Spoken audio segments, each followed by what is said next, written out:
We're live. Just let them know that. They can hear us right now. Cool. Because they hear me say I'm a bad co-host? No, I didn't hear that. They didn't hear that one. Hello and welcome, guys, to episode 127 of the Rocket Punch Cast. As always, I'm one of your hosts here, Cameron. Alongside me, as usual, is the newest champion in the Battle Royale genre, Mr. Will Turkers. Will, what's going on? If we weren't streaming live to the internet, I would be telling you you're number one in the best way possible.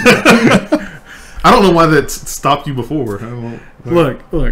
I don't know if any new people in the chat are children or not. I'm trying to respect that. Okay. Man, they get at least 5 minutes to figure out how evil I am before I start just doing things. Good guy Will, giving us a break here. Whoa. Calm down. You're trying to give me too much here as I try to pull Twitch chat up. No, Will, how are you doing, man? Well, Motherboard and RAM are down, and out for RMA. So that whole man, all those game launches about to happen. I get to miss all of them. Yeah, like full disclosure, everybody. We're sitting here getting ready, and Will's like, "Oh, so what's going on Friday?" And I'm like, "Here's what's going on Friday." Just so you guys don't, if you didn't know for some reason, Crackdown 3 comes out on Friday, the 15th. Metro Exodus comes out. Far Cry New Dawn comes out. Which game? I'm missing one. Jump Force comes out. And then early access to Anthem. If you're an Origin Premier member on the 15th, that comes out as well for you. Ooh, and I heard an "oh yeah" somewhere. Oh, General Palace doing the Twitch Prime. Thank you, sir. Thank you, sir. Always appreciated. Glad to have you in chat here. Oh man, you're about to hear it again. So yeah, this week, if it's very weird because it's early February and yet we're getting loaded with all these awesome games coming down the pipeline. So prepare yourself. I doubt we'll have a chance to play all of them, but we're going to play some of them. Maybe. We'll see. Yes. I love not having a motherboard and or RAM so that my graphics card can talk about processor. This was like the worst week for you to... Well, I'm not the one who decided, hey, the built-in Wi-Fi is going to stop working. Oh, hey, your built-in audio card is going to stop working. Oh, hey, all your RGBs are going to stop working. You're right. You're correct. Oh, man. Let me help you get your mind off that. Oh no, it's okay. I'm already salty at Gigabyte because I had to pay shipping to them. Well, we're gonna dilute that salt a little bit, and we're gonna pour it all over Battle Royale games. We'll see how the conversation goes, guys. Let's get started, everyone. If you did not know, this is Striva. By the way, happy preemptive birthday, and yes, Jump Force looks dope. Oh, Striva's in chat. Okay. Hey man, I saw it. Okay, we're throwing out the happy birthdays there. Well, I mean, I'm going to see you on your birthday. I'm not going to see him on his birthday, so, Well, fair enough. I may chat at you. It depends on work and all that. I was going to say, it is going to depend on work. Birthday stuff aside, guys, if you did not know, this is the Rocket Punch Cast, where groups of friends from all around come to this table to talk about video games into microphones.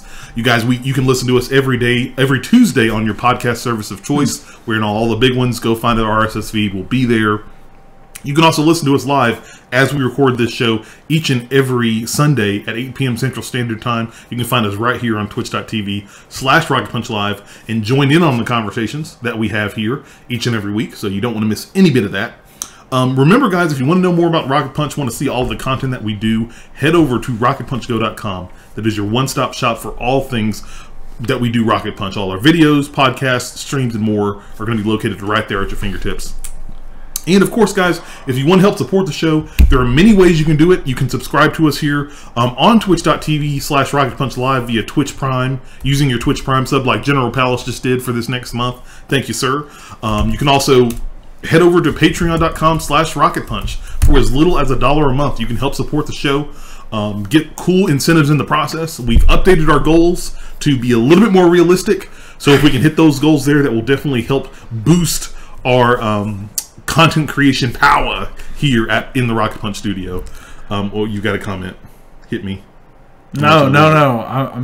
I'm disappointed that you didn't do the unlimited power.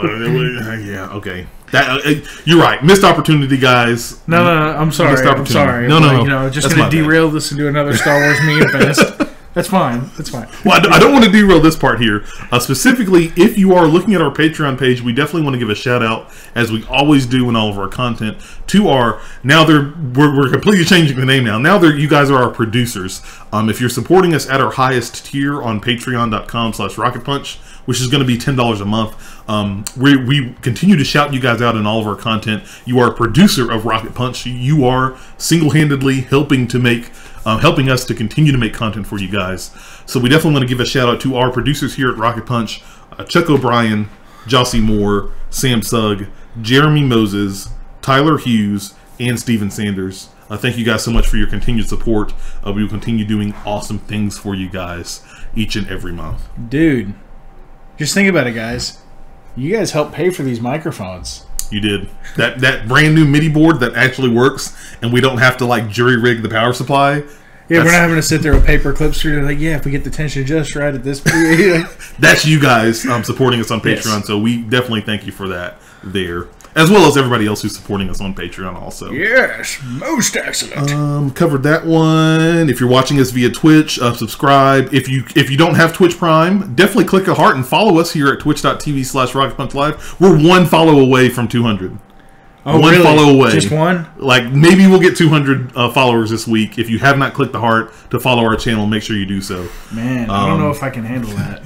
If you are listening, if you're listening via audio, make sure you rate and review us there on your audio service of choice. iTunes is definitely the best one. We've seen some people jumping over there to review our channel there, and that's the biggest place for podcasts. So if you review us on iTunes, that's definitely a bonus. That definitely helps us out with the discoverability and getting us to more ears, which is always great.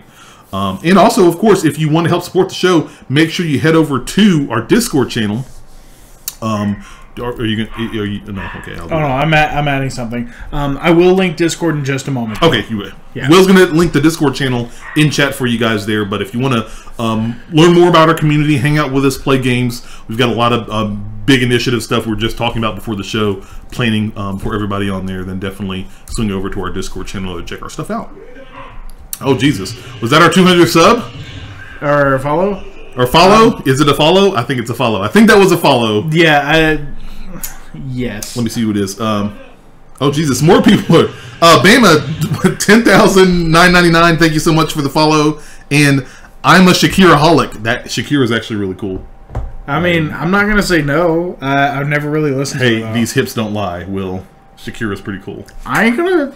I ain't fighting it, man. If you like Shakira, cool, man. That's awesome. I'm happy for you. Thank you guys so much for the follow and the support. We definitely appreciate it there, guys.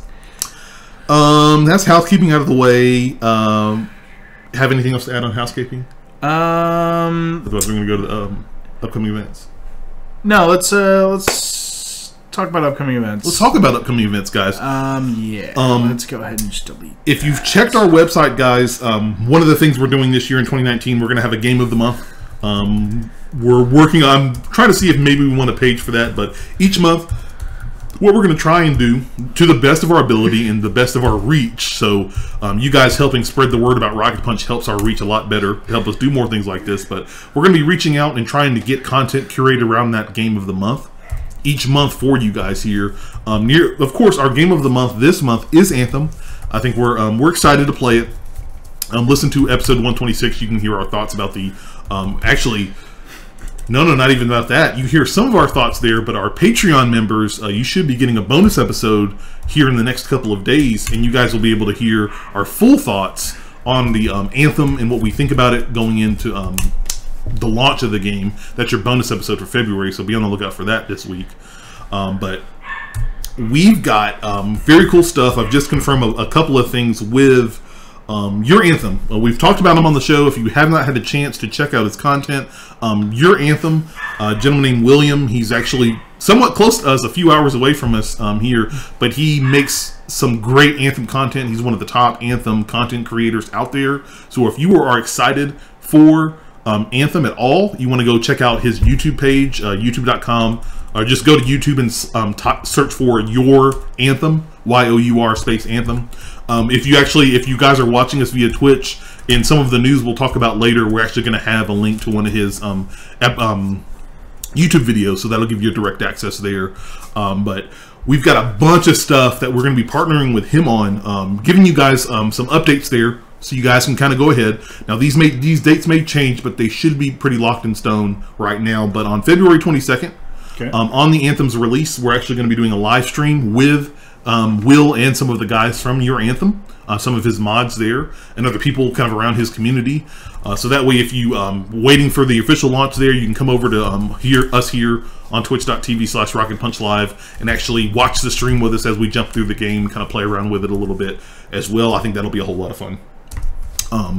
On February 24th, that is that Sunday after Anthem comes out, we'll actually be having a roundtable discussion with Your Anthem and his mods. We'll actually be sitting down having a discussion about the game, what our thoughts are, get our impressions from us here at Rocket Punch, as well as Anthem content creators. We're going to see what they like, what they didn't like, what could be improved on. It's going to be a really great conversation, so definitely stay tuned for that. And then on February 27th, we're actually going to have a brand new creator spotlight episode with William from Your Anthem. We'll sit down with him, talk more about his Anthem content creation and kind of how he got into the game of content creation, being an EA game changer, and a whole lot of stuff. Yeah, dude, it's really cool to see that there's somebody else in the state who's trying to do something that's not just be like, I guess we could play some board games. Yes. 100%, right? Dude, the board games are cool. Everyone who's watching, if you're in Huntsville, there is a massive board game scene here, and it's awesome. But I like things with triggers and joysticks and keys and the clacky clacks. I'm, not always down for that. But always. I'm always down for a beer, though. So, if you ever want to meet up and get some beer, here, holler. That is true. He is always down for beer. 100%. Guaranteed. But guys, so that's something you guys should look forward to, since Anthem is our game of the month. Next month, I know it's going to be The Division. I'm going to reach out and talk to some people. We've got one content creator I know in mind to see if he'll come on, and we'll have a little bit of fun with The Division next month. But February is all about Anthem. So stay tuned for that near the end of the month, guys. We'll keep you posted if anything changes there. I added something. Okay. Have I seen it? Okay, I haven't seen it yet. Okay, so Twitch. Okay, I see what you added now. Yes. Our Twitch stream schedule for this week, guys. We'll get the events page updated after this episode on this Sunday evening. But how it's looking this week. This Tuesday, I will be streaming. I never thought I would say this again, but I will be streaming a Battle Royale game this upcoming Tuesday. Going to be jumping in and playing some Apex Legends. If you are out there, anybody in the community here wants to play with me as well, because I will need a team. It's a 1,000% more fun with a team. Definitely reach out. Let us know on our Discord channel. And then Tuesday evening, we'll be streaming that. We're going to talk more about Apex Legends, so we'll shelve that one for now. So shocker, that's our topic of the show. This Wednesday, this is what you've put in. You're going to stream Wargrove. Is that a new game? Sorry, I left an O out. Yeah, so I'm actually working on the Wargrove review, and because of that, I'm streaming it again. All I gotta say is the power of the good boy is awesome, and he does not disappoint. So I've heard. Yes, I love the fact that his attack ability is he backs up, and there's two guys with crossbows that shoot for him. Oh boy! And then he just sits there and kind of barks to cheer them on. Hey, that's good. That's good. Yeah, no. Look, man, the power of the good boy, he inspires. Okay. So Wargroove on Wednesday, guys. This upcoming Thursday is going to be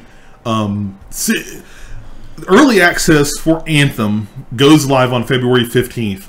I'm definitely going to be in there since my computer still works.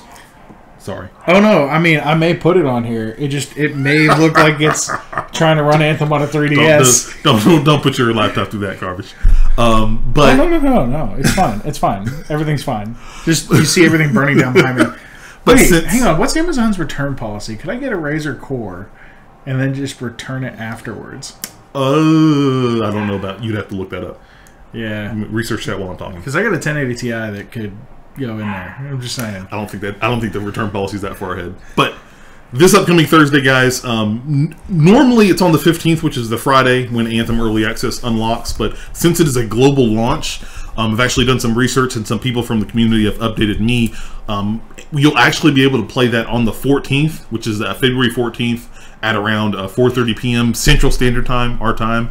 So as long as everything goes well, then that evening I'll be streaming some Anthem Early Access. I'll actually be jumping in for the first time, playing the game proper. So if you guys want to come check out Anthem, if you're not in the Early Access program, you're still waiting on the 22nd, or you just want to see what Anthem's all about, you can definitely join me in for that. That should be a whole lot of fun there.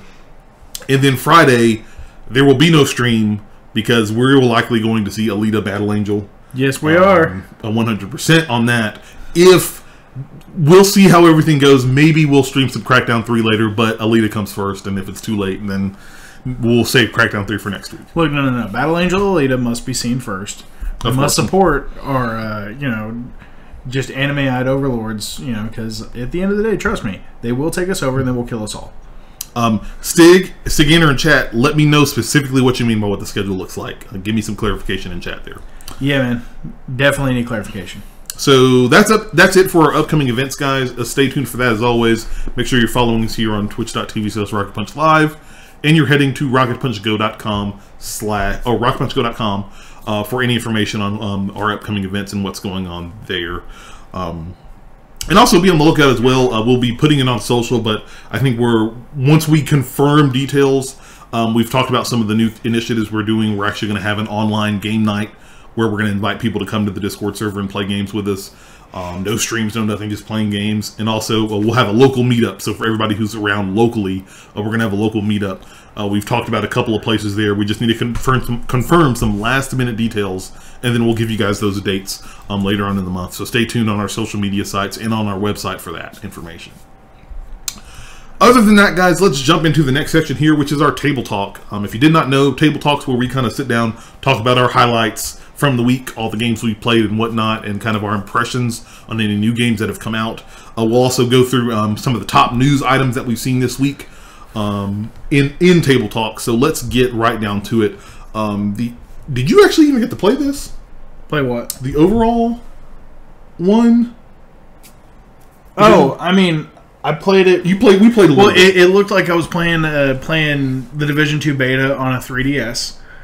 That's right. That's right. Any AAA PC game on this thing, because this is an Ultrabook, essentially looks like you're trying to play it on a 3DS. No problem. So, I mean, at 720p, it looked like a pile of garbage. Before we jump into our discussion on the Division private beta, because we did get a chance to play it, and I want us to talk about it, I want to direct your attention and our attention to Bama 10999, who's in Twitch chat, says thank you for posting on Video Games of Huntsville. Bama, sir, you're very welcome. One of the big things that we want to do here, and especially in 2019, is reach out to more people. I know Video Gamers of Huntsville is a huge group of gamers. They do a lot of cool gaming stuff. We want to reach out to that group and do a lot more stuff with that group and get you guys more involved in our Rocket Punch content, since you're literally right here. So in our city. Yeah, exactly. So legit in our city, not like, oh man, Mobile or Nashville. No, you're here. And so we want to, in the best way to talk to you guys, as well as the most respectful way, to the admins. I know Carrie and Steven Sparkman over there in Video Games of Huntsville. We love those guys. We love what they're doing there with the group.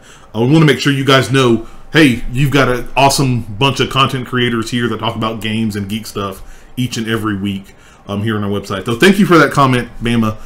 Hopefully you guys will enjoy our content, and as always, give us feedback on more and what we're doing. Back to the conversation at hand. The Division 2 private beta. We jumped into it. We played a little bit. I played, I want to say maybe 2 or 3 hours. Will, you probably played like a little bit less than that? I played about an hour. You played about an hour. I mean, I legit plugged a controller into this thing. I was like, cool, let's try it out, and then go from there. What did you think? What are your initial impressions so far of the private beta? What did you think about it? Anything new and whatnot? Give us your thoughts. It felt like the Division 1 okay. and DC. At Division 1 post all the fixing. Not launch Division 1. Okay, and you mean that in a good way or bad way? No, in a good way. In a good way. I've voiced this multiple times. Division, like leaving the Division and coming back to it like a year later, felt like 2 very different games. Oh. And I feel that, and I say that, and I feel that way in a very positive manner. They did a lot of work to it, and they did fix quite a bit. So They did. I'm hopeful for this game. Even though it looks like garbage on the laptop, this laptop's not meant for game playing. This is meant for me to type and have something. So, yeah, man, I'm cool with it. I like how they changed the armor as far as that, where you actually have to replace your armor plates. That was one of the touches there that I saw, yeah. It makes sense. And, yeah, it makes you juggle your armor. It really does. Even in the sense that, like, especially on that, for people who've played the first one but not the second one, you don't have health packs anymore, you have armor packs. And so instead of one big health bar, you have armor and then a small health bar. And when you get shot, your armor whittles down. Once your armor is gone, you'll take about 3 or 4 shots and you're done. You're dead, that's it. And so that was really cool to see. Even though I'm going to make the comment that it doesn't really... Gameplay-wise, it doesn't really change much. What it really does is change your optics. It changes how you see it. Well, I wouldn't say just that. I would say, in all honesty, it makes me really feel like you have to juggle. All right, it's time to change this plate. You don't want to change them prematurely so you're not losing it, but it actually makes you have to think about that as a resource as well. Well, yeah. I mean, yeah. And instead of just like, oh, if I wait over here, it'll come back. Like, it makes you actually use... Because it's not health. Whereas health, it regens to like that tick. Armor does not. You gotta... Exactly. Which it makes you juggle another resource. Which it evens it out with the way the boss is being super bullet spongy now. If you just blow, like, the armor off, now you're shooting them in the arm directly. Versus, oh, man, now they're just massive health bar for no reason. I say this not as a bad as anyway. It's just very interesting that how it's very interesting in game development how like what basically amounts to an optics change. So instead of one big health bar, you have a small health bar, but then armor. How that changes perception for gamers just in playing the game. It's very interesting for a game that's supposed to be a Tom Clancy game where realism is the goal. Mm-hmm. That makes more sense than hey, infinite health bullet sponge. True. That could be that one. So that's why. General Palace in chat says, 2 comments. It was a lot like the Division 1. He played 9 hours of the beta, so you can definitely give us some insights there if we miss anything up. He also says, they say the Division 1 AI that was introduced in the DLC was the foundation for the Division 2 AI, which I did hear about that as well, and that's very interesting. They started on the base, on the last patch of the Division 1, it's like 1.18. That's where they started to building the Division 2 from that. So that was very interesting. That kind of makes sense, though. Why revert? Well, there are a lot of different methods and plans there. It depends on how well the first game did and how they iterated on it. I mean, like, you take Destiny, for example, that basically changed the whole formula when Destiny 2 came out. They could have easily done that, but apparently they felt that they had such a great foundation at the end of Destiny 1 that they could use that for Destiny 2. This was very interesting for me. I didn't expect to feel this way, but I don't say it in a bad way, but my experience playing the Division 2 is I jumped in, I was excited to play the beta, got in, logged in, boom. I'm rocking and rolling, really didn't have any problems loading in. I think Thursday night, the first night, I waited in queue once. Okay. And then I was like 200, and then it went down like in 5 minutes, and I was in. And then I went in. The only real glitch that I saw was when I saw the cutscenes. It had it in like this weird shadow box thing, so it didn't actually look right. But what's interesting is that I played the game. My brain was telling me, okay, so this is just like the Division with a couple of new additions and whatnot. Ooh, I heard an oh yeah, and that scared the crap out of me. Oh, thanks, CSL. We appreciate you resubscribing, man. Thank you, sir. Always appreciated. Yeah. And then I said I'm done. Like, okay. It feels like the Division. It feels like the Division I'm in. It wasn't a bad thing. I think that I think maybe I was thinking like I was thinking in the Anthem open demo. I was going in excited to see all these new sweeping changes, but when I started seeing that it felt exactly the same, which isn't a bad thing. I love the Division's gameplay. It felt and played exactly like that. With tweaks and quality of life changes, I was like, okay, cool. I'm 100% there. I'm done. Check the box off. And that's why I only really played like 2 or 3 hours. I could have played a lot more. But I felt like I got what I wanted out of that beta. My impressions on it, and I was kind of like, okay, I'm good to go. I'm done. Cool. Yeah, I have no issues with the Division. I think it's a fun franchise, really. Yeah. General Palace also says the in-game content was interesting too. You hit level 30, then you can select a specialization and focus on that. You're not locked into that specialization either. You can change it whenever you want. So yeah, that happened, and I didn't even go that far. I think I got to level 2 or 3. He also says, I think most of the changes later in the beta, at least that's what it felt like to me. Gotcha. Cool, man. So, again, in-game stuff, what gets you excited for in-game. Yeah. So, any other comments on the Division 2 private beta? I mean, we played a little bit of it, so it wasn't too big. It feels like the Division in all the best ways possible. Okay. What else? What specifically have you been playing? Wargroove, because PC's down, so switch to the rescue. Woo! You have Will had a stream last week of Wargroove. We'll have another one this week. Yeah. How has it been going? You've played a lot more than I have right now, so give me the details. I love. All right, so who played Advance Wars back in the day? All right, I did. If Steve is still in chat, he used to beat my ass in Advance Wars pretty handily. I don't know if Max and I ever played it. I'm pretty sure Max played it, though. Yeah, anybody else who played Advance Wars, this is essentially, instead of being like military-based, blah, blah, blah, that this is like high fantasy-based. You've got your knights with the swordsmen. You've got the pike holders. Yep. You've got... I love that the anti-air units are, you can have a ballista, or you can have shamans that summon lightning.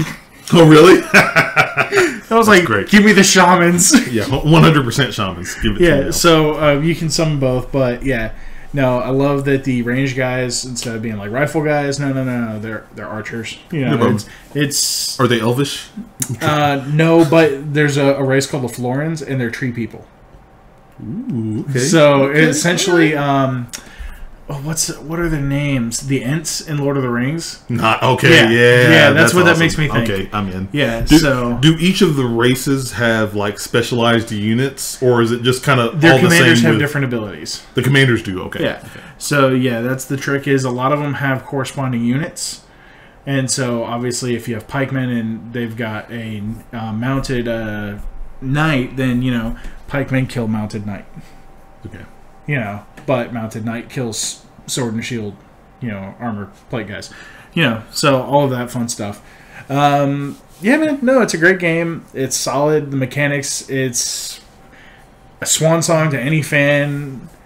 Not swan song. It's a love song to any fan that loved Advance Wars. Okay. My B. I started the wrong thing. But yeah, no. Advance Wars on super steroids on the Switch.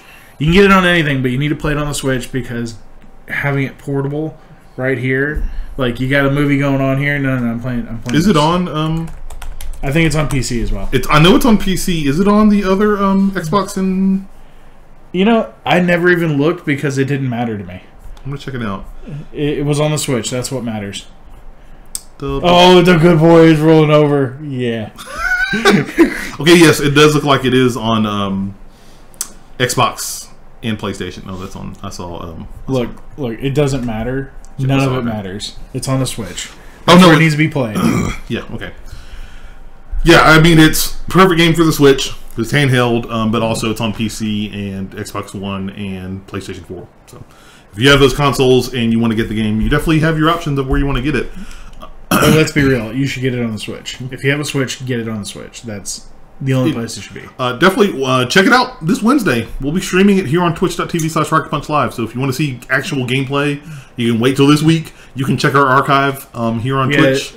Oh, and because of said Lappy and I don't have bandwidth for it, sorry, there's no camera. Yeah, believe me, we tried, but like, look, dude, ditch the camera before you ditch the microphone, 100%. Yeah, no, I'm keeping the Yeti. Sorry, you don't need to see my bald head anyway. You just need to see the game. Get the game. Anything else? Just let the power of the good boy push you forward. Okay. Power of the good boy. I need Lunar Skull in chat. Look, man. If or whenever he pops in chat, we'll get him in here. Okay, so my gaming week. Oh man, all these games I can't play. Actually, I mean, one you don't want to play, but... Well, I mean, one I look at and be like, nah. But Apex Legends, I got a chance to play that. Actually, finally, before this recording earlier in the day, I spent a few hours actually playing it. It is our topic of the show, so I'm going to shelve my thoughts on that game later on in the show. Second game, Kingdom Hearts 3. Continue to power through that. I got through a couple more worlds. I am in love with the Monsters Inc. Keyblade. It actually does. It's really, really cool when you hit your when you get enough hits, you access these claws, so it turns into these claws, and I can go around and just like swipe people with them. And it's really awesome because it's got one of my favorite effects. It's kind of ultimate finisher. Is it will throw the enemies up in the air, turn into these like because you can turn it to these yo-yos. These yo-yos turn into these big like grips, and they come down. And they look like a gator, so they chomp, chomp, chomp, and crush them. It's so great. I love it.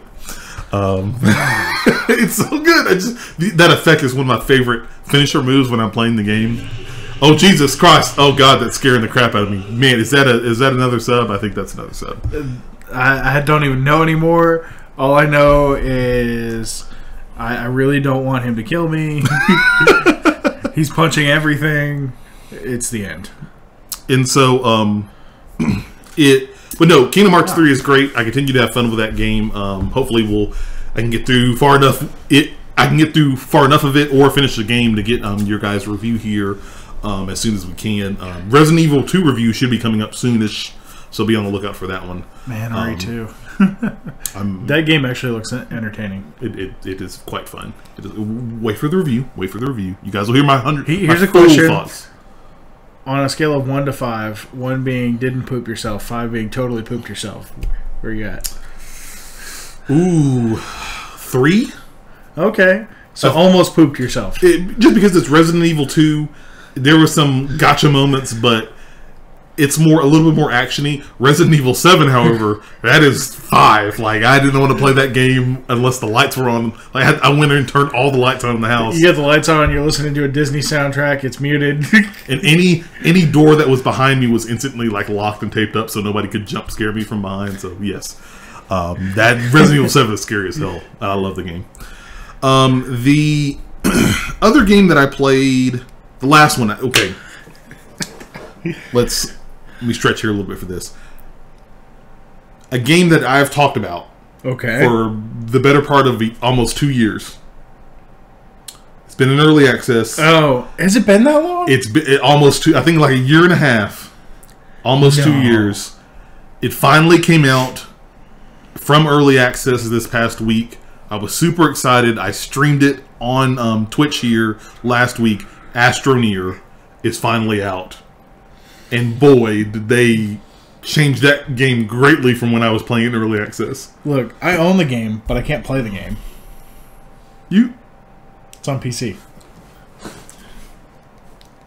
PC right here. No, this is a garbage. Just like that's garbage. These don't play games. Gotcha. Oh, okay. Fair enough. If that's what you want to think. I mean, this is like the PCMR version of that. Let's just be real. Okay. No, you're right on that one. It's aluminum. It's black. It's got a logo on the back. It has no graphics card. But no, I played Astroneer, their 1.0 release, and I'm very happy to say it exceeds my expectations. Maybe I try and review this. I don't know. We got a lot of other big games we'll try and review first, but Astroneer is a whole lot of fun. It looks completely different. A lot of the menu changes. They actually have, so now in the early access, you were just one guy, but now you can actually change the color of your suit. They have different color swatches you can choose from, the style of your suit. When you land on your planet, they've really streamlined the controls. They have way more minerals. If people who tuned into the stream, there were minerals I'd never seen before, like in the caves and whatnot. And they actually have their biomes correct, so like, I could only find certain materials on the top of the surface, but other materials I had to actually go in ground to find them. Okay, cool. How's the mining? Like getting underground? Do you have to dig or do you have to find an opening? You can do either. Okay, cool. So it's okay. Very same as in early access. There are holes in the ground, make it easy for you to walk through. But if you wanted to aim your gun down and just like go journey to the center of the earth, and you'll, as soon as you fall up, find a hole in a cave, you'll drop in there. It was really, really cool. The way they do research nodes that you do in order to unlock more gear you can build was really cool. All the gear looks totally different. They added a tractor.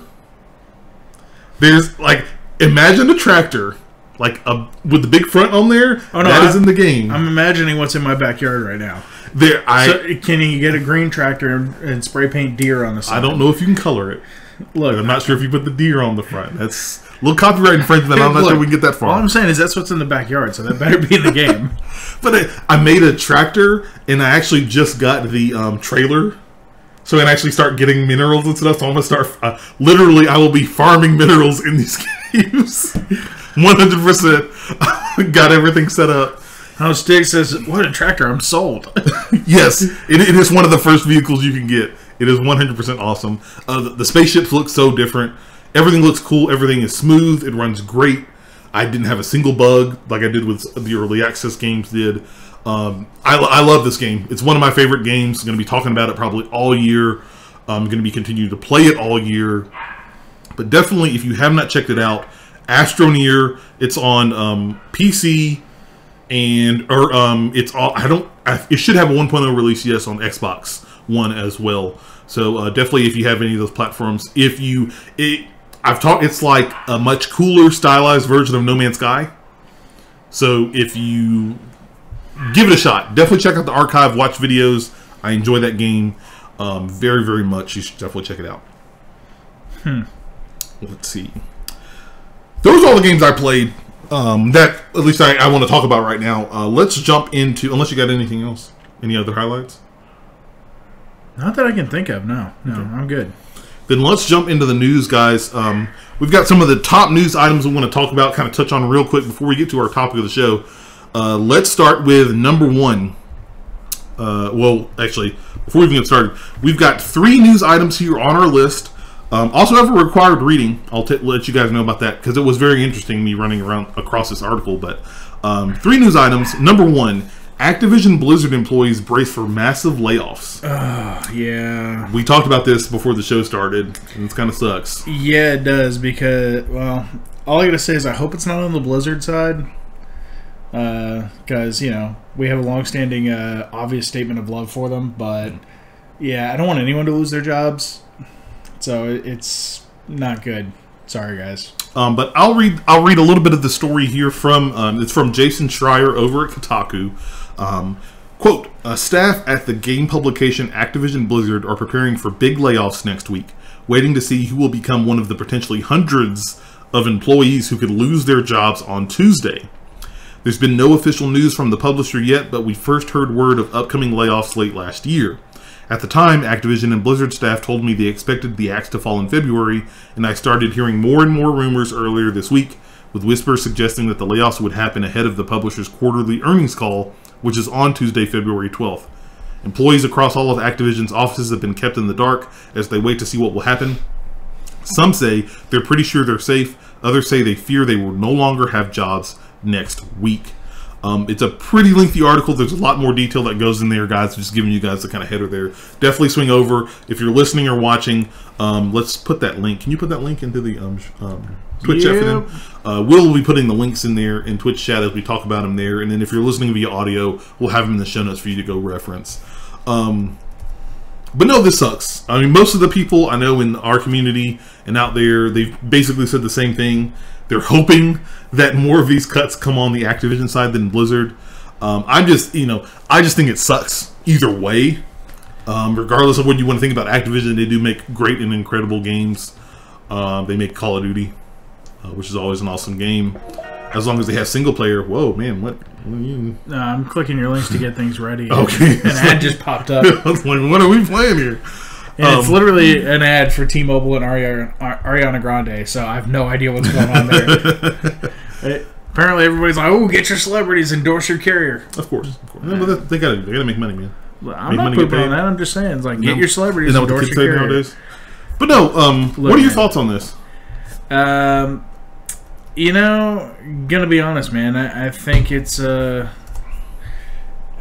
garbage no matter which way you go, because no one really wants other people to lose their job unless there's no other option. Gotcha. I mean, we've been there. Literally, we've been there. We have. So I remember how I felt then. I don't want people to go through that. It sucks. I can't really vocalize it better than that. I also think some people may get, like, there's a little bit of concern about this. I think some of the main reasons is just because, especially on Blizzard's side, how BlizzCon went with the Diablo Immortal announcement. There was, what else happened? There was something else that kind of, wasn't a big bombshell, but it ruffled some people's feathers earlier this year. I can't remember what it is, but I feel like Blizzard's side hasn't necessarily been down, but they've been kind of lukewarm. People haven't been as high on them as they normally have. The same for, I mean, I'm surprised Activision is having this issue, especially with Call of Duty. Black Ops 4 sold gangbusters last year, one of the top-selling games of the year. I think second only to Red Dead 2. Yeah. So it is still very interesting. I think one of the big reasons from this is that, and I've been following Jason Schreier on Twitter, him talking about, we're hearing this story about the layoffs, but then you start seeing the earnings report and seeing what the CEOs and the CFOs are getting money-wise, like millions of dollars. I think there was a report that one of the CFOs got like a $12 to $15 million like raise, bonus, something. So to like keep this thing on until it's like there's been a lot of feathers ruffled over that. So yes, but people also have to remember that if you're the CEO, if something goes on with negative with the company, shareholders can oust you like that. Mm-hmm. So it's one of those, you are responsible for everything in that company at that point. It's supposed to be the buck stops there. Now, some people still don't like that. It is what it is, man. I don't really necessarily care on that front. I do think CEOs need to be compensated for the amount of stress you're putting on their lives, and you're essentially taking away all of their work-life balance. Unless they have some kind of vacation package or some other garbage. Now, that being said, there's a reason why they make the big bucks. And if you're in charge. Now, should there maybe be a cap? That's up to the shareholders and the board for the company. Going to be honest there. True. I mean, you know, at that point, if the board feels like their CEO is making them enough money to where, yeah, you know what, we can give you a raise, then cool. But at the same time, they ought to be like Nintendo and be willing to take a pay cut when they're not doing well.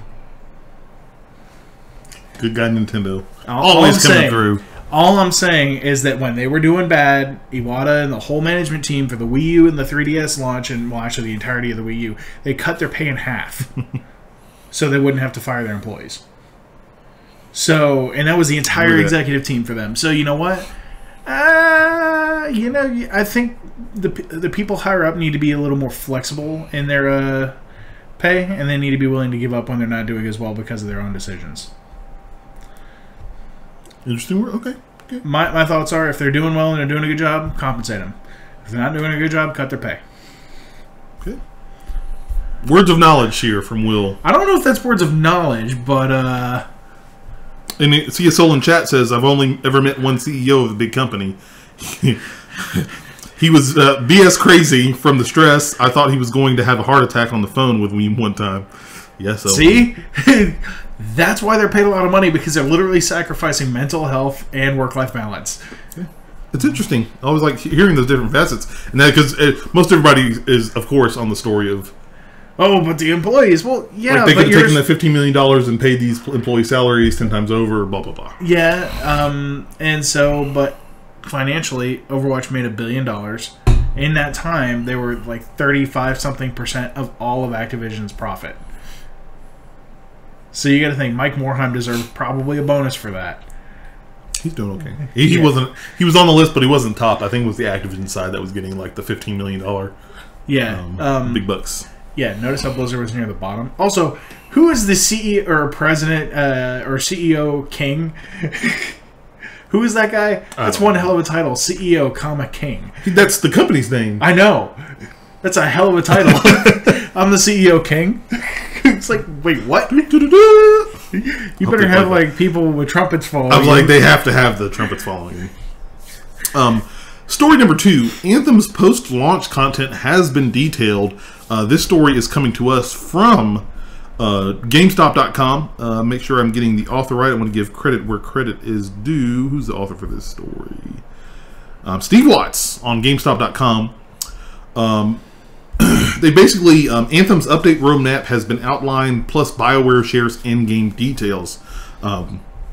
Reading here from the article, quote, BioWare has released a new video for Anthem which finally delves into the previously secretive details about how the end-game works.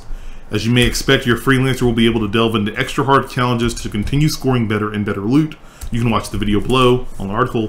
To start, 3 extra difficulty modes will be unlocked once you reach pilot level 30, the game's level cap. Those are called Grandmaster 1, 2, and 3. The higher you set your difficulty, the better chances you'll have to score rare gear and cosmetic items. As for what you'll be doing with those extra difficulty modes, the endgame is composed of a few new objective types: challenges, contracts, and strongholds.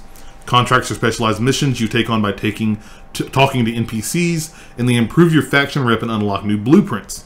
Legendary contracts are larger, multi-part missions with bigger rewards.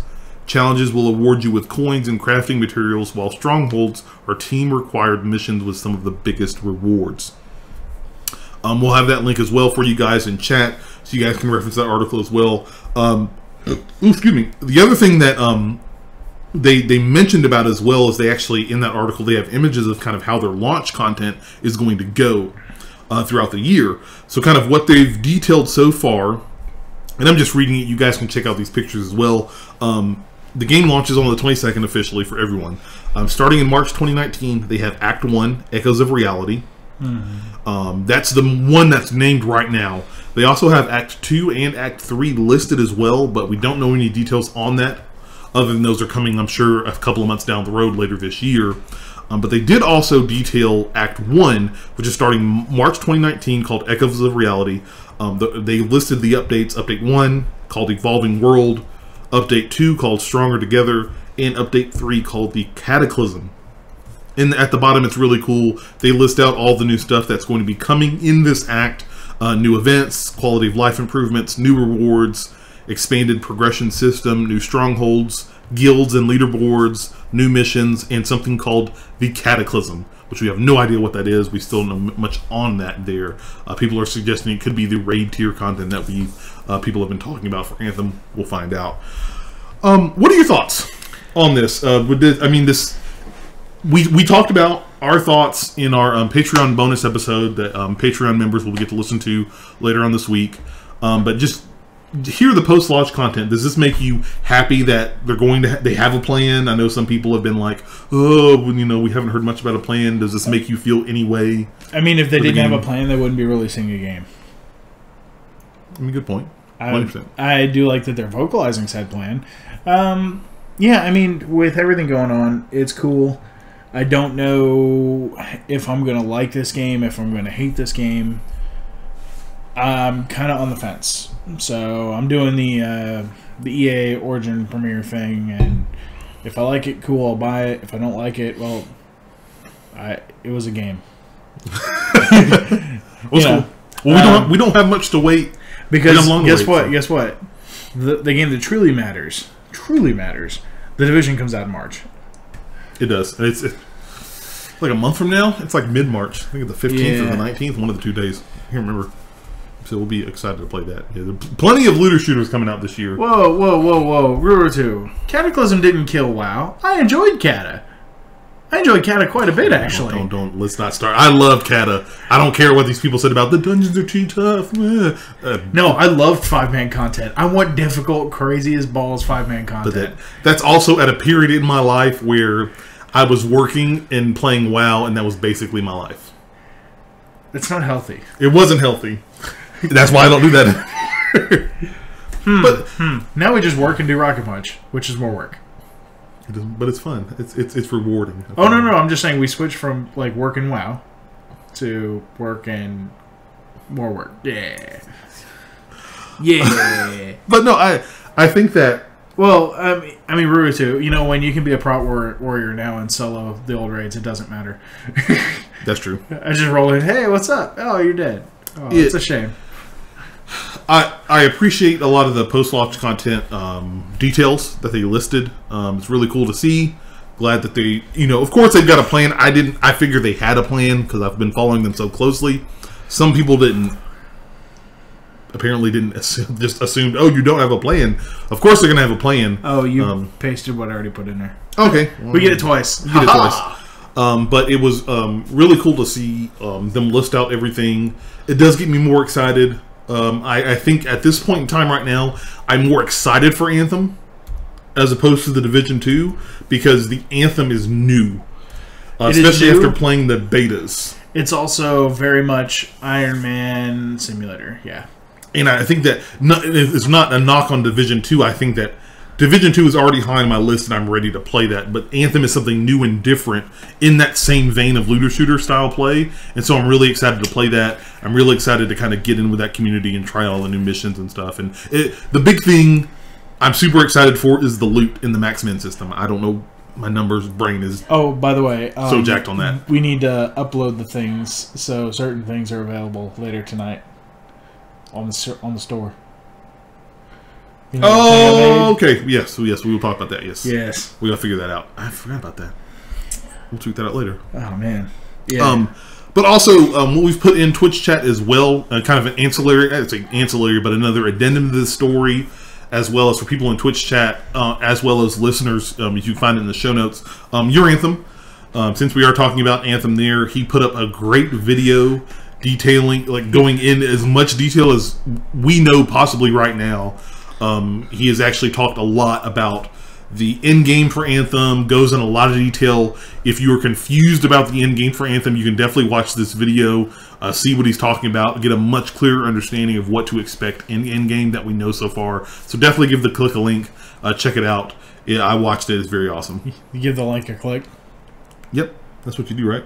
Well, no, you give the click a link, is what you said. The kids know what I mean. Oh, I know. I'm just trolling. Now that you're drinking water, I'm going to do the next one. Do the So, hey guys, I have a question. Who thought that you needed Xbox Live on your Switch?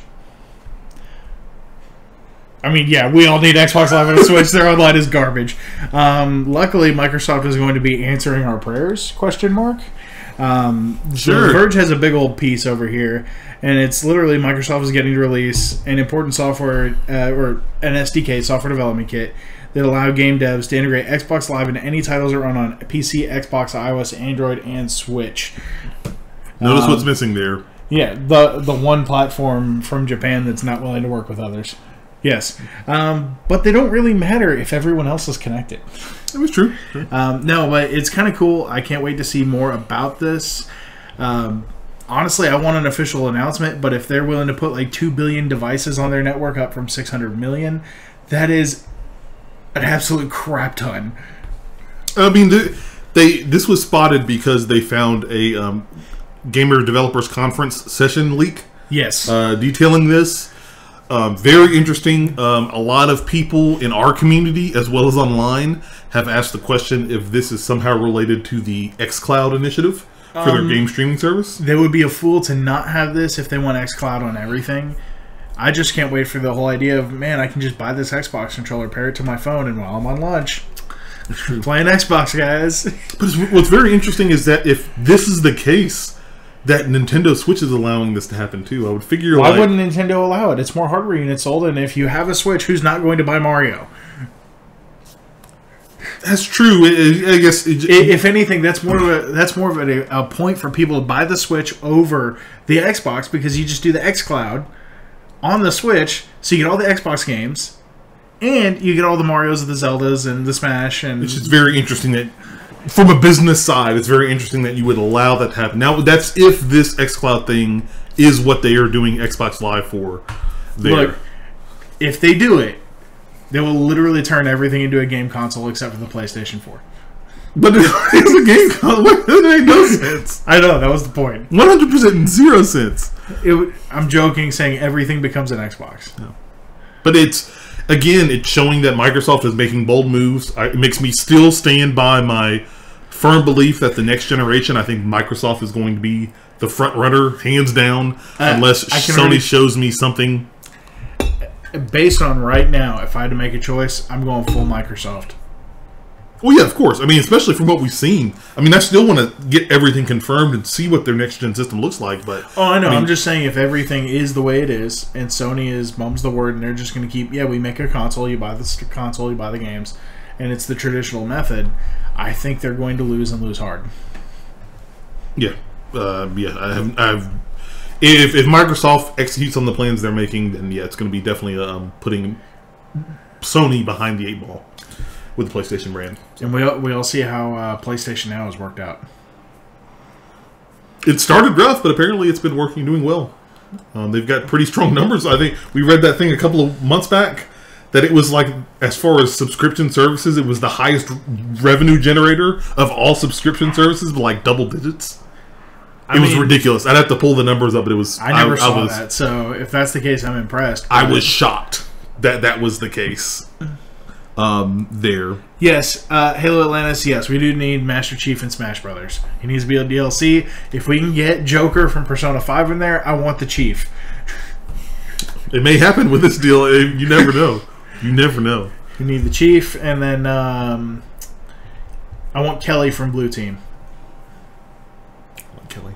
Yeah. I saw a book with her. Yeah. That's cool. Oh, dude, no. Yeah, that's why I want Kelly. She is, next to Master Chief, she is the most badass Space Marine. Let's do this. So those are our 3 news stories here. Also have, before we jump into our topic of the show, guys, I've got one quick required reading story I want to share you guys here. And it's relevant to our topic of the show. The title of the story, it's from Polygon.com. It's called "What Does Apex Legends Success Mean for Anthem?"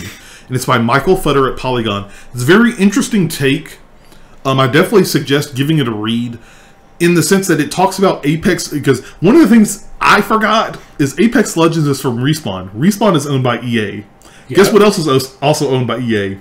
BioWare and Anthem. And Anthem. And so with Anthem coming up this week and Apex Legends becoming such a big hit in the community right now, they kind of detail and talk about, could this affect Anthem?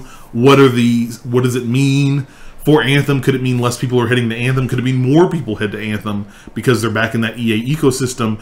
Could EA try and tie things together? It's a very interesting read. I definitely recommend you guys go check it out when you get a chance there. It's in the show notes if you're listening via audio, as well as we've posted it in Twitch for all of our Twitch viewers watching a stream. There. Ooh, quick burp. Getting the gas out because we got to talk about our topic of the show, guys. We've made it. We've done it. We are here. I have no idea what you're talking about. Of course, you have to know what we're talking about. You're following the show. No, I'm sitting here playing with my phone and browsing Amazon. What are you talking about? Yes, full disclosure.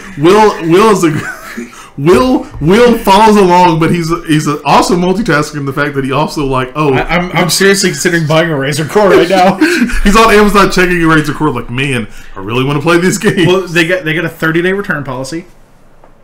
Okay. And I can slot my 1080 Ti in there, which may make things possible. And I just sold that monitor. That's true. That's true. Well, you may need the Razer Core if you decide to play this game that we're going to talk about here. Topic of the show tonight, guys. Oh man, I just bought one. How about that? is one topic of the show tonight. It is Apex Legends, the Fortnite killer? Question mark. Ah. Actually, I want to go ahead and, before we jump too far into this game, it actually looked semi-decent on the Razer Blade Stealth, which kind of shocked me a little bit. I was expecting like Division 2 levels of garbage. It actually did look pretty good. The Division 2 looked like I was trying to run an N64 game. We're going to talk about this game because this was the sleeper hit that Stealth dropped out of nowhere and is literally taking the world by storm. Now, before we get started, I want to put this caveat out here so people understand where we're coming from. Will and I have not... Everybody else was on the Battle Royale bandwagon. Will and I have not been on that bandwagon. PUBG, Fortnite, Blackout, like we have not... You've barely heard us talk about it unless it's a major story in some aspect. Let's see. I refused to play PUBG because I wasn't about to spend $30 for a single game mode. Fortnite, I downloaded it on my phone, launched it, and then deleted it. I have it on my Switch. I just never load it. No, I downloaded it on the Switch. I also deleted it there because I launched it. I'm like, this looks dumb. I'm out. I don't like the building in there. If I was playing Save the World mode, yes, makes sense. And I have that on PC. But everybody's talking about Battle Royale. Nobody's talking about Save the World, man. So I'm out. This looks like Titanfall, and I'm okay with that. Just sans Titans and wall running. Well, let's give some background here on this game. For people who don't know, this Apex Legends was a stealth drop by Respawn Games. It's a free-to-play Battle Royale, single first-person shooter that has come out. It's very team-based, like Overwatch, so all the characters you pick, you're basically squads of 3.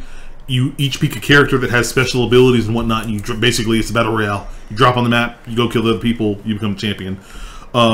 This stealth dropped like Sunday, Monday, something of that. It's as of this recording, it's like a week old, if that, and it has put up some impressive numbers.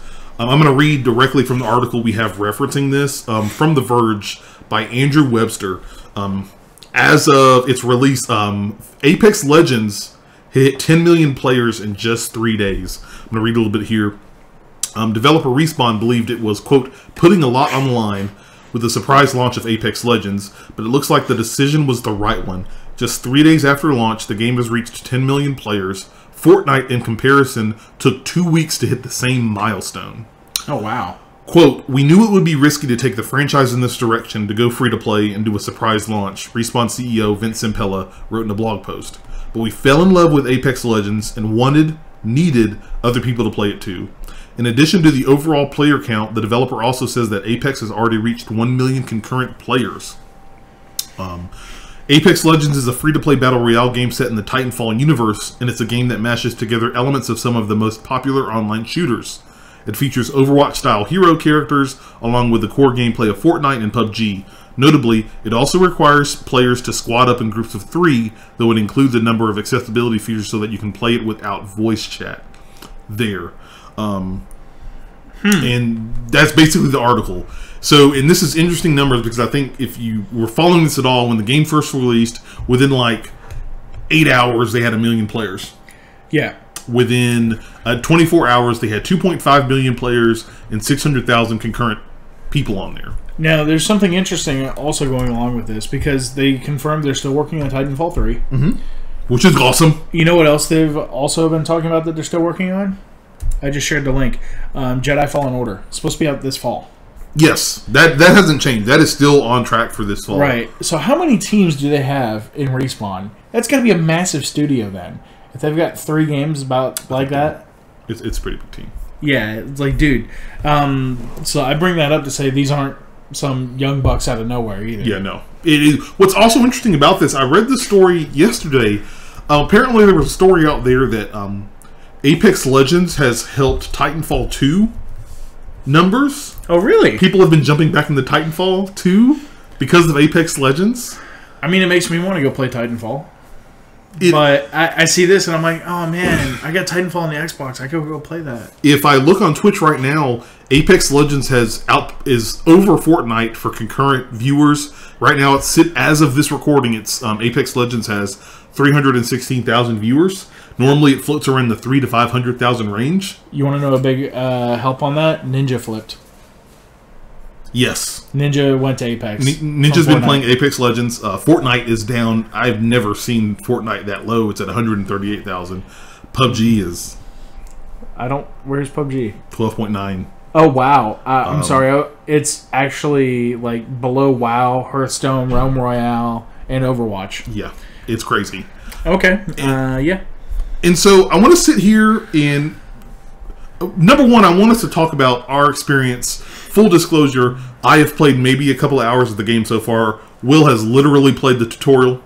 Yeah. At least he has. So Will may not add a whole lot of conversation to at least his thoughts on Apex Legends. But I also wanted to talk, just because it's the big top hot button thing, like, how do we think this will shake up the Battle Royale genre?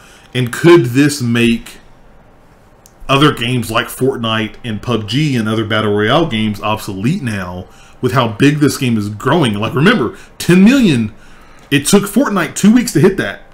This did it in 3 days. So it's very, very interesting. But first and foremost, I'm going to let you go because you literally only did the tutorial, but at least you have a couple of quick, kind of off-the-cuff thoughts. What were your thoughts in at least trying out Apex Legends on your laptop? So the guns felt solid, which, considering that the higher-ups of the studio were from Infinity Ward, I mean, that should be a given. So the guns felt solid. I didn't feel anything negative. The sniper rifles, you could reach out and touch a target fairly far away. I don't know if they have zooming or not. I didn't find that out. They do. Okay. So it's very much Battle Royale. So when you go out, you'll get mods and stuff, and they'll vary in rarity. So the more rare it is, the farther you can zoom in. Okay. Well, I'm just going based off of what was in the tutorial. I still felt like I could reach out and touch targets that were moving, so that was fine. No issues there. Yeah, man. I don't know. I mean, yeah, it's cool. I don't really see an issue with it. I gotta play a little more, and then we'll go from there. I don't have anything negative to say. I like how the guns feel. I like how if you holster both weapons, you can sprint faster. That was cool. I like the idea of, like, well, if it's not in your hands and you get it out the way, you can go faster. But that's honestly it. I haven't tried any of the other characters except for what they let you play in the tutorial, so I can't give an educated thought on the rest of it. We haven't jumped in there, and if everybody tuning in Twitch during this conversation, I'm definitely curious what your guys' thoughts are.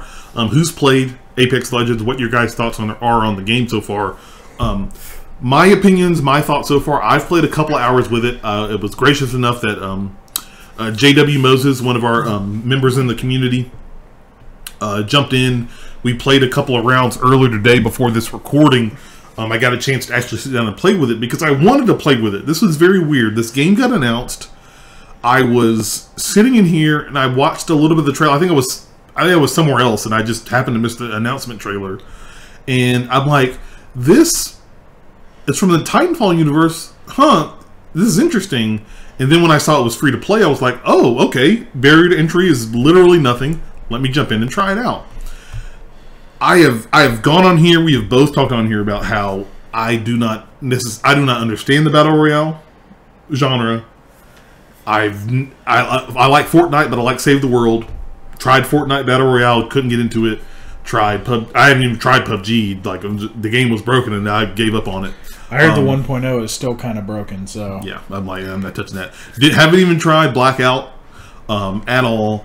I jumped into Apex Legends. And it still feels wrong for me to say it and weird for me to say it, but I actually really like this game. Oh yeah, I'm really enjoying this game. The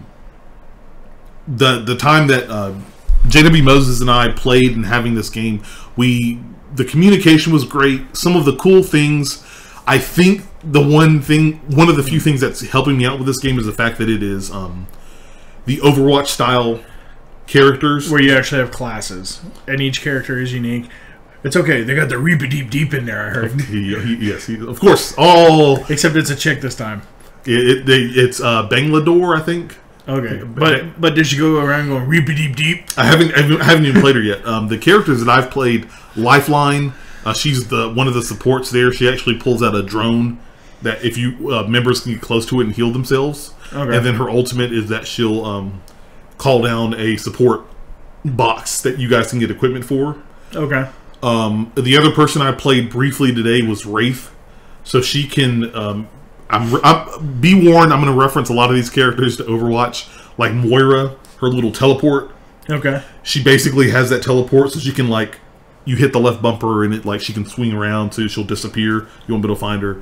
And then her ultimate, I think, is she opens a big portal and whatnot, and I have no idea what that does because I never got a chance to do it. But there's eight characters, and they all have different classes. There's one guy that is called Mirage. He basically he'll leave a little image, after image of himself. It got. I'm gonna pick on Moses here for a second. It got him in games. Oh, that's the Mirage. I got you. There's the one dude, the tanky guy. He'll actually throw up this freaking huge shield generator barrier. Yeah. So any damage will be blocked. There's a character in there called Bloodhound. So he'll actually you can track other players' movements.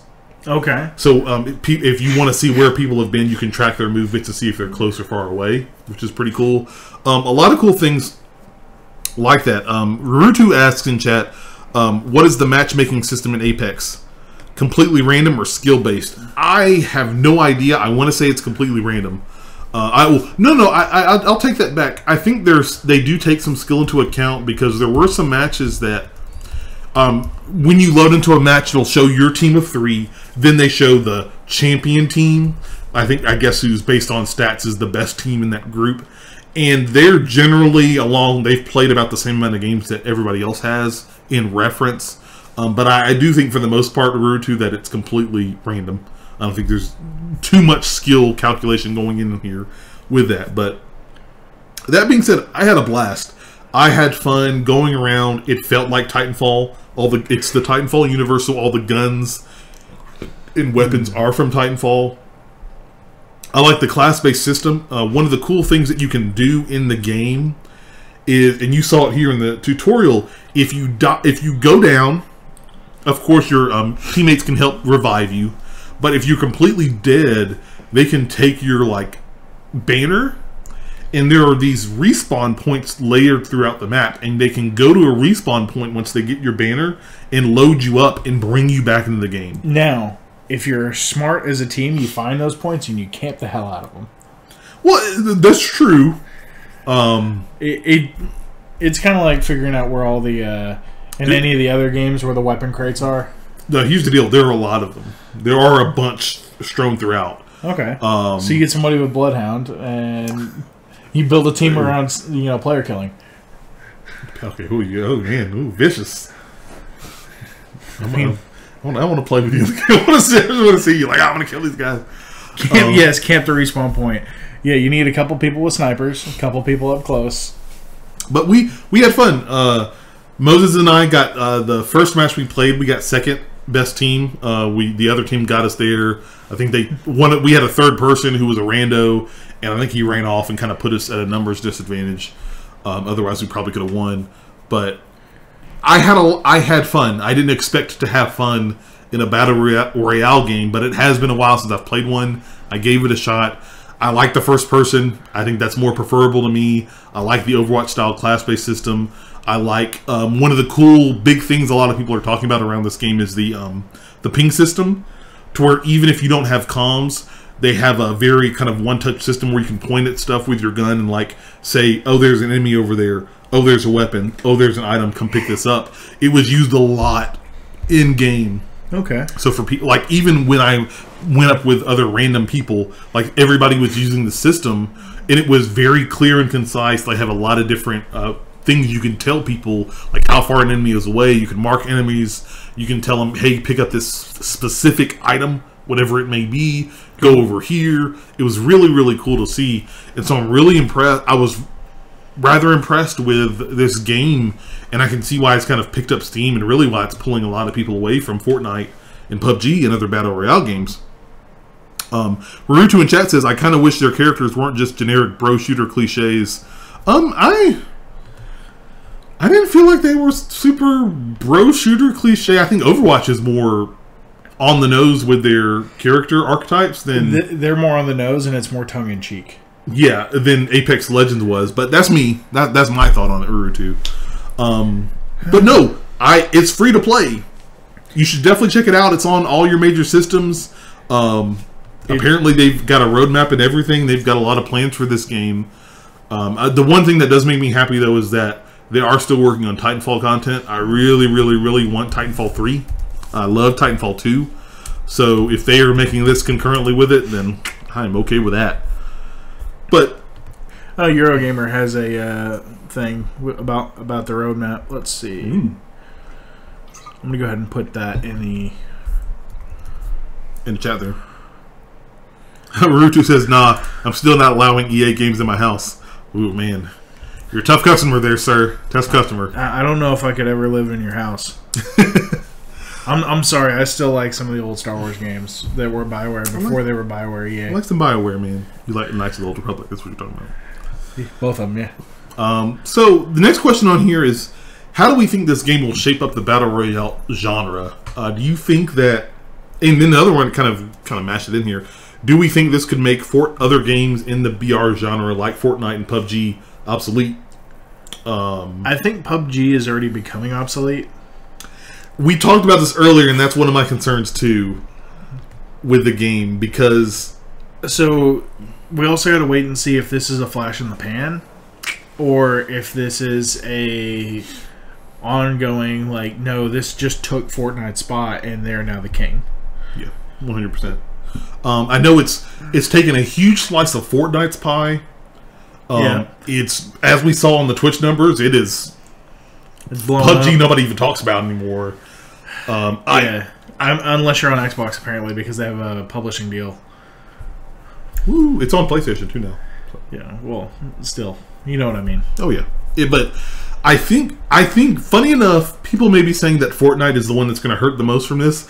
I think that PUBG is going to be the one that suffers the most from this, because they both lend more to a more serious style of play, and there's less cartoony stuff and more building. Even though the art style on this makes me feel more of like a mix between Titanfall and Borderlands. A little bit is the kind of the feel I get. You can see some of their promo videos have that same style too, that Borderlands-esque style. Oh God, Gearbox, don't do a Borderlands Battle Royale. Don't. I know they're already working on it. Ruruchu says this will be good for people that can't build. Yep, because building is so important in Fortnite. I don't. Oh my God, fork knife, Ruruchu, get out, get out. I don't. I think Fortnite is fine. Some of the big reasons, like you mentioned, I think their art style lends itself well, especially to younger audiences. Yes, I believe Fortnite will be the gateway drug to Battle Royale for kids. And then it'll grow up into Apex Legends. And Fortnite has that hook of building. Whether you like the building or not, we do not in Battle Royale games. The building is something that's different that you have to learn to utilize in Fortnite. But with PUBG, it is just tactical shooter, and I feel like, especially even before Apex Legends came out, it's kind of gone dark. Like when Blackout came out, I feel like people have been less and less on it. Now with Apex Legends, I feel like, 12,000 viewers compared to even Fortnite's numbers of 138 as of this recording. Yep. That's a huge jump. Not even talking about Apex Legends, and they're like sitting at over 300,000 right now. And so I definitely think that PUBG is the one that may be suffering the most from this huge big hit of Apex Legends dropping out. Because of just, they need something new. They need a hook. They need something that's going to bring people in. So Eurogamer has another thing. Cross-platform support will be coming to Apex Legends. Yes. That was a big announcement as well. So they said it's coming. They said they can't do cross-save support based on how their backend systems work, but cross-platform play, so playing basically like Fortnite is doing. I think PUBG sort of does it, but it's not on Switch. I think they do it. PUBG does it, but putting that on, doing cross-platform play is going to help them even more and bolster their community that way. Oh man, Rurutu, I don't know about the whole emote lawsuits and all that stuff. I wish people would calm down. I don't think there are emotes in Apex Legends. There's a cool thing, if you have an enemy down, you can do a finisher move, and if you go up to him and hold X, it'll show a cutscene of your character like beating the crap out of him. It's pretty cool. It's pretty cool. Have you done it? I did it once. It was pretty dope. I was Lifeline, and I took a club out and beat the crap out of somebody over the head with it. So it was pretty cool. You know what? The visually impaired gamer. All I gotta say is this, man.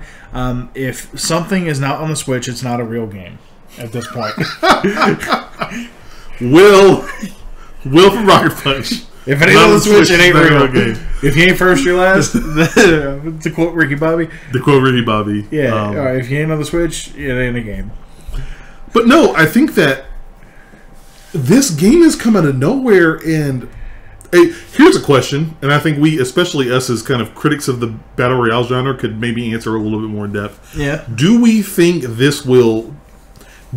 Apex Legends is helping to dilute the Battle Royale archetype and framework as gaming, because we've only talked about the big games. There are other smaller games like Realm Royale and Paladins and all this other stuff that I don't know if I don't know. Paladins is more Overwatchy, but well, same people. Sorry, I hear all that. I lump all that in. It all sounds the same. Is that it? Yeah, I'm gonna be honest, man. At this point, the way I see all of this, I mean, any change to a market that feels stagnant is good. But pause that conversation. Want to give a shout out. Thank you, Scratch Dragon, for hosting our channel, throwing us a host there. We got 3 viewers in, so you guys welcome into the chat. We're talking about some Apex Legends and seeing if it will do anything for the Battle Royale genre or not. So thank you guys for that host. Yes, thanks. Continue. Sorry. No, I think change is good, especially when you're stuck with the cartoon shooter being the top. This gives Epic a reason to keep making Fortnite better, because I keep seeing all these articles about Fortnite being broken and balance and all that. I'm like, whatever, it's Fortnite. It doesn't really matter. Now they have to worry about it being broken. That's true. I mean, because if the balance is messed up here and these guys come in and be like, hey, guess what? Guess what's not broken? Oh, by the way, it's got a little bit of Overwatch love and a little bit of that kind of love. What's funny is that when PUBG came out, a lot of people gave Fortnite some crap because they're like, oh, Fortnite's just copy pasting PUBG. What PUBG's doing. A lot of the stuff that Apex Legends is doing is almost from the exact same playbook. They've got the Battle Royale system set up. It's free to play. They have microtransactions that are not invasive. They're all cosmetic. You can go in. They have seasons worked out, so they're going to start rolling out seasons 1, 2, and 3, where you can pay and get all these cool emotes and packages and stuff like that. It's very, very interesting. And of course, Epic and Fortnite, they're good guys, so I doubt that we're gonna see some lawsuit like, oh, you've copied our game, blah blah blah blah blah. Look, man, Epic made $1 billion off of Fortnite. I don't think they care. I don't think so. It's $1 billion with a B. They're still raking in money. I mean, regardless, I think they've taken a hit, but they're still one of the top games to watch on Twitch. One of the top big games out there that everybody's playing. Well, we also got to look at, like, we had a friend over here at Casa de Kerns the other day, and it ended up becoming a conversation where Steam is going to have a problem because there's more people with the Epic Game Store on their systems now because of Fortnite than there are Steam users. Something to think about. Oh my god. Oh, so many things to think about this. If you're playing this game on PC, EA Origin use has gone through the roof because it's the only way you can play this game on PC is through EA Origin. Yeah. But that goes to the other point. It's like, all right, cool. So EA obviously already sells their own games through EA Origin. If this makes a bunch of money, does it open up the door for EA to say, hey, you want to sell games on our platform? Well, the other thing too, I mean, not even that, but could this help Anthem? Oh, I bet PC you this as well. I bet this helps Anthem because it's on EA. If you play on PC, you're playing with EA in their EA Origin. So that's a good question to ask. I had the other question as well, and I totally forgot what it was, and it slipped out of my mind.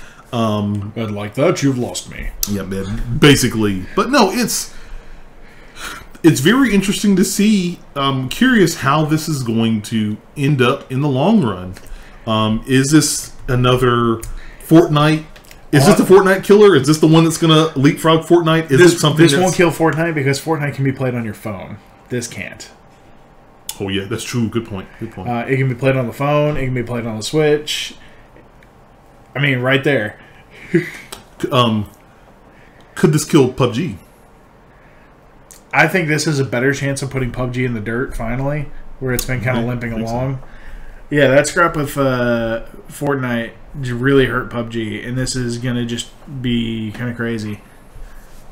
General Palace in Twitch chat says Origin annual subscription is already less than the cost of 2 games. This will probably cause more people to start looking at Origin subscriptions.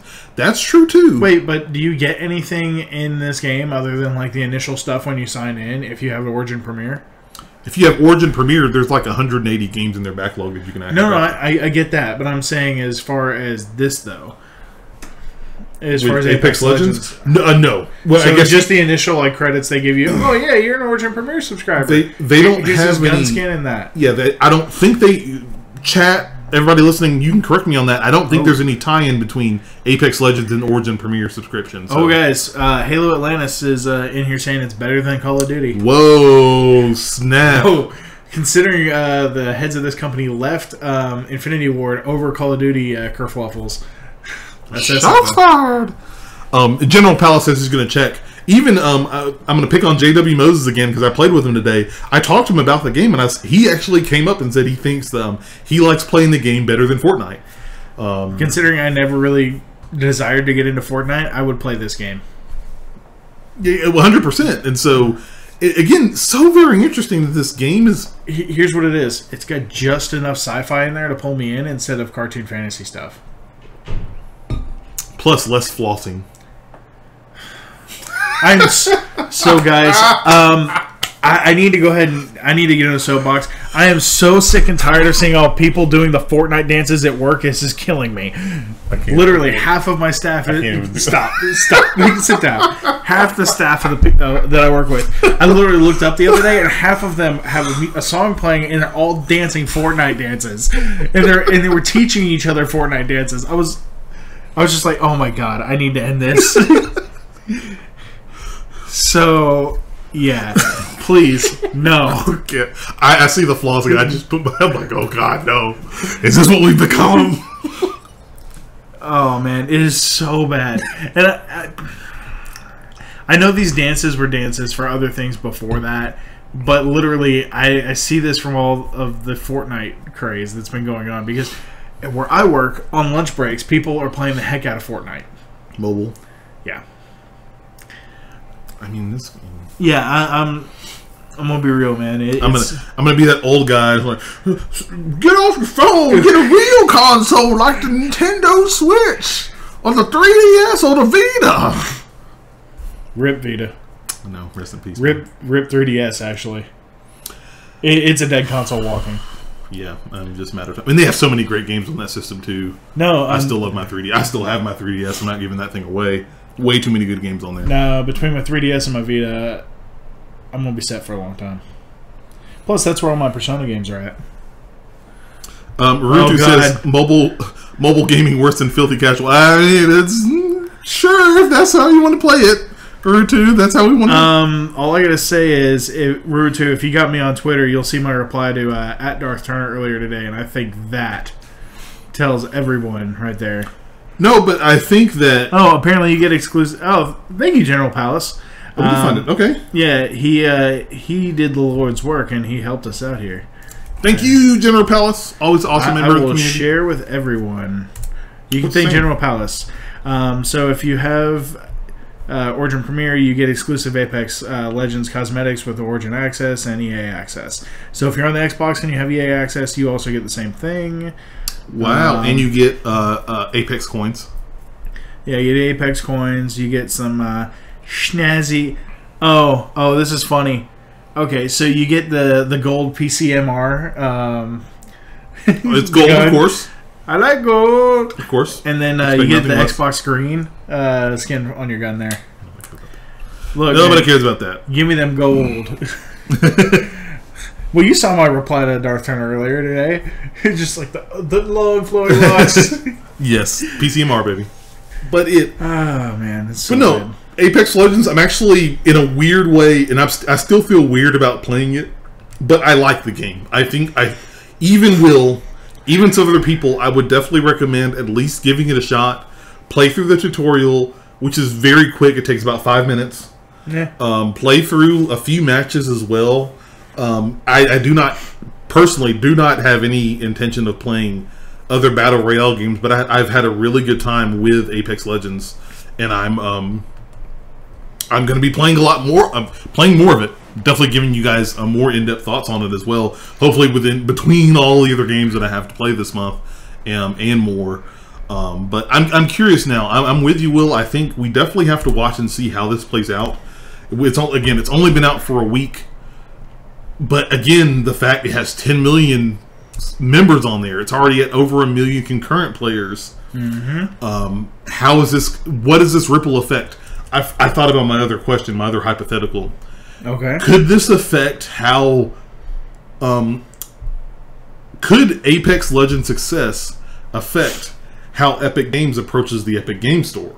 Because Fortnite was one of their big drivers in pushing for their initiatives on the Epic Game Store. Could this affect that in some way? I don't think so. You don't think? No. Well, Apex Legends is not on mobile, and Fortnite is killing PUBG on mobile. So as much as I'm going to be the hashtag PCMR guy going over here, no. Mobile gaming is a much larger market than consoles and PCs put together. Because everybody has a phone. Everyone's got a phone, and if your phone can play the game, I hate being that guy, but I mean, to be fair, if it's going to make them money, they're going to do it. You hate being the developer from BlizzCon. Doesn't everybody have a phone? No, I respect that guy more for calling everybody on their shit in that moment right there, because everybody there had a smartphone. You don't show up to BlizzCon and not have a smartphone. Okay, you don't show up to 2019 with a smartphone. I'm just calling it like I see it, folks. Bro, at this point, don't get me on that soapbox. I still think that if they had switched that with Warcraft Reforged as far as placement in the announcement, it would have been just fine. There wouldn't have been much. I 100% agree on that. Yeah, if they had just flipped those two timing, there would have been no issues. Yep. But no, what does everybody else think? Hang on. Yeah, let's see. So, Ruruto, I disagree with you. A free-to-play game doesn't mean it's not a game. So, as far as that goes, it's just people are paying for it through microtransactions for cosmetics instead of the game. If anything, I think that gives more access. It does give it more access. People can't afford it. So you just have to be careful with free-to-play because the businesses are going to find their way to make money, and sometimes that leads them down dark alleys and make horrible decisions. And that's when people need to rise up like they did with Star Wars Battlefront. Yep. That being said, also, so Rurutu, we've both been to BlizzCon. I can safely say this. I would have been just fine if I had been there at BlizzCon with seeing Diablo Immortal. Yeah. No issues with that. Sorry. I think we've talked about this before. The problem isn't that it was announced. The problem that it was announced as a finale. Yes. If they had... Literally, if you take that announcement and you put it like right after the opening, right after they talked about, hey, everybody gets Destiny 2 for free in the BNet launcher. Yeah! I think that would have been fine. Warcraft 3 Reforged should have been the closer. Yes. 100%. If you close on fully remastering and recreating Warcraft 3, I think that would have been a much better finale. I think it all goes to planning and placement. I also think there should have just been a Diablo 4 slide at the end of that. That would have also helped people too. Because, we're working on it. Hey, Diablo 4 is not going away, but we're not talking about anything else other than, hey, it's still in progress. Here's what you can try in the meantime. So, yeah, if they had done that, I think a lot of this crap would have gone away. Because beforehand they said Diablo 4 won't be at the thing. Yeah, we're still working on it. Before BlizzCon even came up. Sorry, soapbox. I'm gonna just get off now and throw soapbox over that way. No, don't throw it anywhere. I might need it. You might need it one other day. So we're gonna keep it. I'm just throwing it to the side. I'm not like throwing it in the dumpster and lighting it on fire. Okay.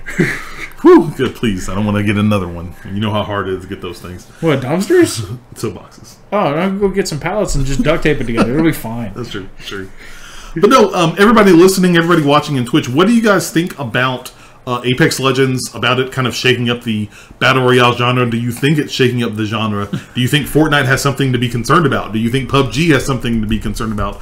Let us know over on our Discord channel. You can let us know and talk to us there. Let us know on our social media outlets there on Twitter and Facebook.